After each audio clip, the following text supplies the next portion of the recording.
ਵਾਹਿਗੁਰੂ ਜੀ ਕਾ ਖਾਲਸਾ ਵਾਹਿਗੁਰੂ ਜੀ ਕੀ ਫਤਿਹ। ਸਤਿ ਸ਼੍ਰੀ ਅਕਾਲ ਸਾਰਿਆਂ ਨੂੰ। ਮੇਰਾ ਨਾਮ ਲੂਈ ਸਿੰਘ ਹੈ ਨਿਊਜ਼ੀਲੈਂਡ ਤੋਂ। ਦੋਸਤੋ ਪਰਿਵਾਰ, ਮੈਨੂੰ ਉਮੀਦ ਹੈ ਕਿ ਤੁਸੀਂ ਸਾਰੇ ਠੀਕ ਹੋ। ਘਰ ਪਰਿਵਾਰ ਸਭ ਠੀਕ ਠਾਕ? ਮੈਂ ਠੀਕ ਠਾਕ, ਮੈਂ ਚੜ੍ਹਦੀ ਕਲਾ ਵਿੱਚ ਹਾਂ, ਪਰ ਮੈਂ ਥੋੜਾ ਥੱਕ ਗਿਆ ਹੈ ਕਿਉਂਕਿ ਕੱਲ ਮੈਂ ਫੌਜੀ ਐਕਸਰਸਾਈਜ਼ ਤੋਂ ਵਾਪਸ ਆ ਗਿਆ। ਪਰ ਇਸ ਐਕਸਰਸਾਈਜ਼ ਸਧਾਰਨ ਨਹੀਂ ਸੀ। ਇਸ ਐਕਸਰਸਾਈਜ਼ 32 ਘੰਟਿਆਂ ਲਈ ਗਿਆ। 32 ਘੰਟੇ ਬਿਨਾਂ ਖਾਣੇ, 32 ਘੰਟੇ ਬਿਨਾਂ ਨੀਂਦ ਦੇ, ਤੇ ਸਾਨੂੰ 40 ਕਿਲੋਮੀਟਰ ਤੋਂ ਵੱਧ ਤੁਰਨਾ ਪਿਆ। ਬਹੁਤ ਮੁਸ਼ਕਿਲ ਸੀ, ਬਹੁਤ ਫਿਜ਼ੀਕਲੀ, ਮੈਂਟਲੀ ਤੇ ਇਮੋਸ਼ਨਲੀ ਚੈਲੰਜਿੰਗ ਸੀ। ਸੋ ਮੈਂ ਬਹੁਤ ਖੁਸ਼ ਹਾਂ ਕਿ ਮੈਂ ਪੂਰਾ ਕਰ ਲਿਆ ਸੀ। ਅੱਜ ਮੇਰੀ ਛੁੱਟੀ ਹੈ, ਅੱਜ ਮੈਂ ਆਰਾਮ ਕਰ ਰਿਹਾ ਹਾਂ, ਪਰ ਮੈਨੂੰ ਪਿੱਠ ਥੋੜਾ ਦਰਦ ਹੈ, ਮੇਰੇ ਪੈਰ ਵਿੱਚ ਵੀ ਦਰਦ ਹੈ ਤੇ ਮੇਰਾ ਸ਼ੋਲਡਰਸ ਤੇ ਨੈਕ ਵੀ ਦਰਦ ਹੈ। ਪਰ ਕੋਈ ਨਾ, ਮੈਂ ਆਰਾਮ ਕਰ ਰਿਹਾ ਹਾਂ, ਸੋ ਸ਼ਾਇਦ 1-2 ਦਿਨ ਵਿੱਚ ਮੈਂ ਠੀਕ ਹੋ ਜਾਵਾਂਗਾ। ਆਜੋ ਦੇਖੋ ਗਾਇਸ। ਸੋ ਗਾਇਸ, ਇਹ ਮੇਰੇ ਪੈਕ ਹੈ। ਮੇਰੇ ਪੈਕ ਦੇ ਅੰਦਰ ਮੇਰੇ ਕੋਲ ਮੇਰਾ ਪਾਣੀ, sleeping bag, tent, wet weathers, gloves, beanie, thermals ਤੇ ਇਹ ਮੇਰਾ ਵੈਬਿੰਗ ਹੈ। ਵੈਬਿੰਗ ਮਤਲਬ combat vest है। मेरे वेबिंग दे अंदर मेरे कोल मेरे map, compass, combat gloves, torch, neck warmer, knife, ballistic glasses, rifle magazines ते smoke grenade ते होर।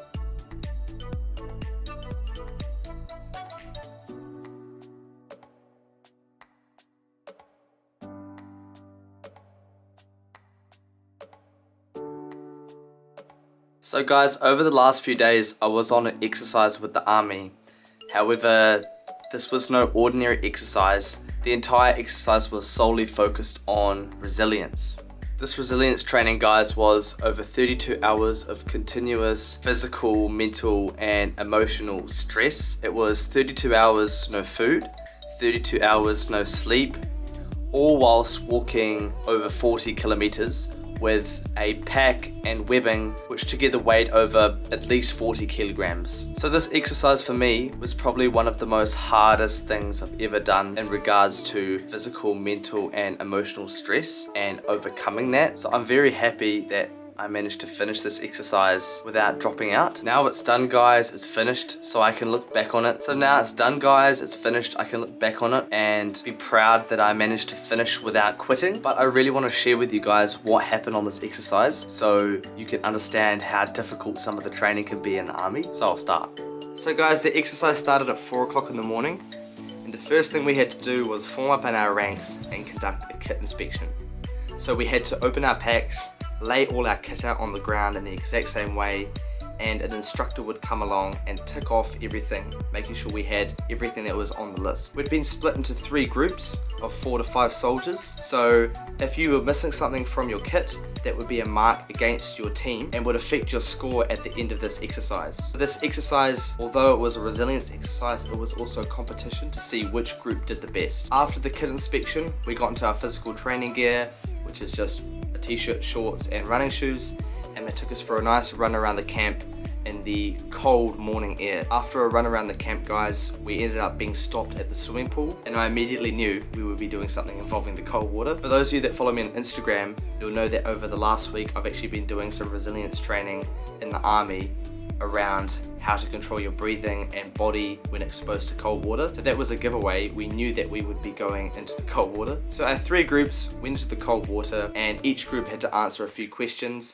and after answering those questions correctly, you'd be given a letter per question. So we answered those questions, eventually got them right, and used the letters that we'd been given to spell a word that had to be the correct word. After completing that, we hopped out of the pool and we got instructed to hop onto the back of a truck, and that truck just drove around the outside of the camp with us on the back. And I think the purpose of that was just to make us feel even more cold because of the wind chill. But for me, that wasn't so bad. It was cold, but it wasn't too bad because it was better than being in the freezing cold water. After that, guys, we got brought back to the base and we got changed into our field uniform with our boots and our packs on, and we headed off to our first task. There were several tasks that we did over the course of this exercise, and each task was located at different points around the district. So from one task to another might be 5 kilometers, 7 kilometers, 12 kilometers marching with your pack, but luckily our first stand was very close to the camp. It was only a few hundred meters away, and the first task we had to help some people whose vehicle had broken down. So we arrived at the first stand and they said that they needed help with their van being pushed down the road to the nearest mechanic. So the four of us began to push this van down the road in neutral, and obviously after a few hundred meters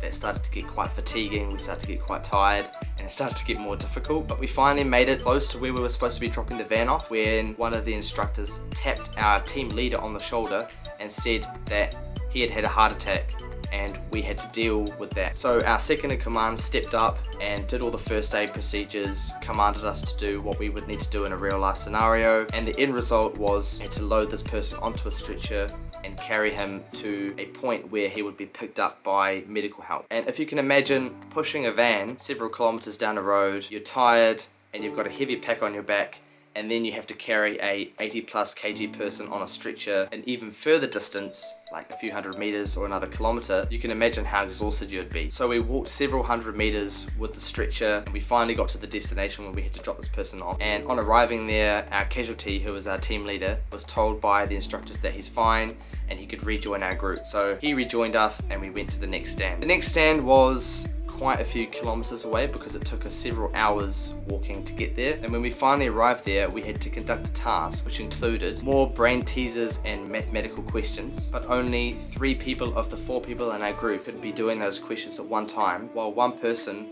was running to a river that was close by, grabbing a bucket full of water and come back and top up a bucket that was slowly dripping water because it had a hole in the bottom. And if that bucket ran out of water, we weren't allowed to answer the questions. Then the task would stop. So the task itself wasn't that difficult. However, after just walking 11 or so kilometers, you're tired, and plus you haven't had anything to eat that whole morning, so you start to get quite fatigued and tired. The next stand was quite a few kilometers away. I think it was about 12 kilometers away from where we were, and by the time we reached there, it was already night. We realized that it was a car that had crashed into a telegraph pole. Again, it's just exercise, so it wasn't real. I was told by my team leader, second in command, and myself were to go over to the van and make sure no one had been hurt. So we conducted that stand, and after that we were back on the road marching to our next location, which again was several kilometers away. We walked all through the night to our next location, and by this time we were extremely tired, we were extremely hungry, we hadn't had anything to eat still throughout the whole day, been walking for hours, feet were sore, so it started to get quite stressful and intense. We started to contemplate whether we wanted to keep going or not, but within the group we kept motivating each other,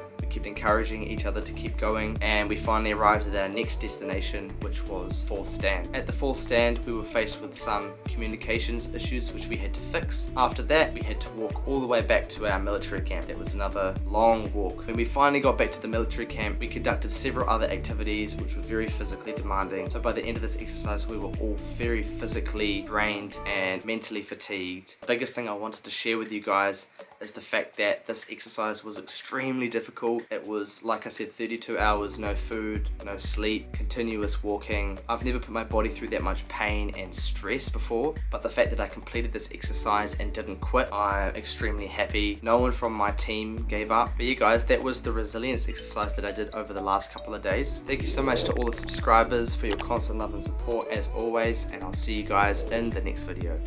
Waheguru Ji Ka Khalsa, Waheguru Ji Ki Fateh.